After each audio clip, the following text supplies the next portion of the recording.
Florence is the capital city of the Italian region of Tuscany, and it's known as the birthplace of the Renaissance. As you can see, it has some of the most beautiful art and architecture in the world.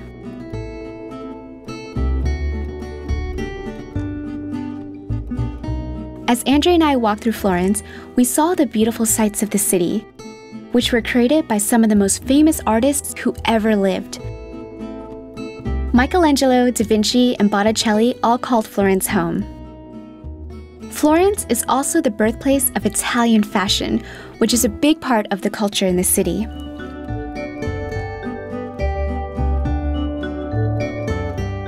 Would you like a belt here? Would you like a belt? Weapon?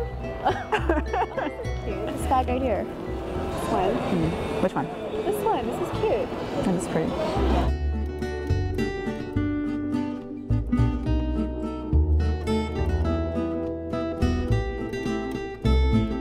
Andrea and I met up with our Kentucky tour manager, Amadeo. He's been a huge help throughout our tour. Hi! He introduced us to Niccolo, an expert in Florentine culture and art, who introduced us to the Piazza della Signoria, a very famous area in Florence. If you're going to visit Florence, Italy, this has to be on your checklist. Niccolo told us about a very important family in the Florentine history, the Medici family. The Medici family was the wealthiest family in the city. Lorenzo Medici, also known as Lorenzo the Magnificent, was responsible for supporting many of the great artists of the time. Without him, Michelangelo may have never sculpted the David, and Botticelli may have never painted Venus. Now it's time for the drama.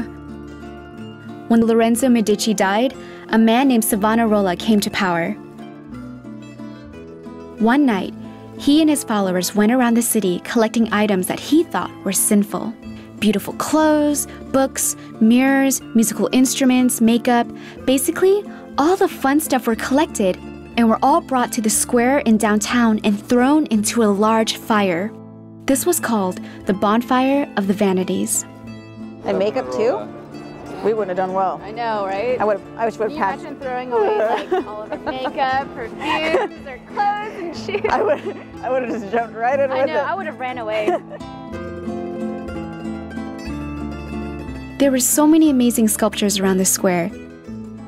It really felt like we were walking around an outdoor museum. And the best part, it's all free.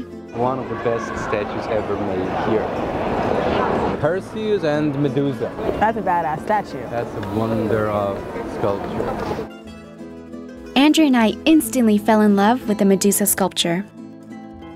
Medusa was a monster whose head was made of snakes and who could turn people into stone just by looking at them. A hero by the name of Perseus beheaded her. And he never looks at Medusa.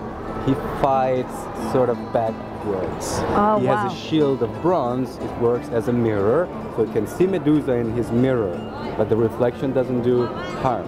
Okay. And he can survive and he can cut the head of the monster, and he shows that head proudly.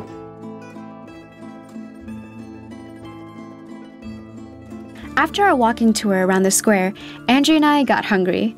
You know what that means? Gelato time. I seriously think that we were in there for 20 minutes just trying out all the flavors. Yeah, I'm that person that tries out 30 flavors before buying.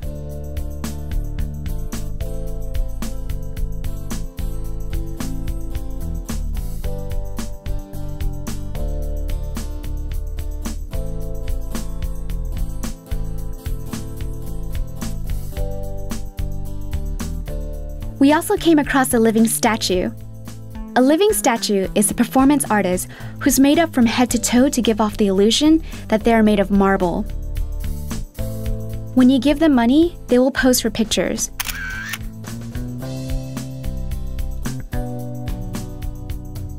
I'm not gonna lie, I was a little creeped out, but Andrea loved it. I love him. I know, I want to take him home with me.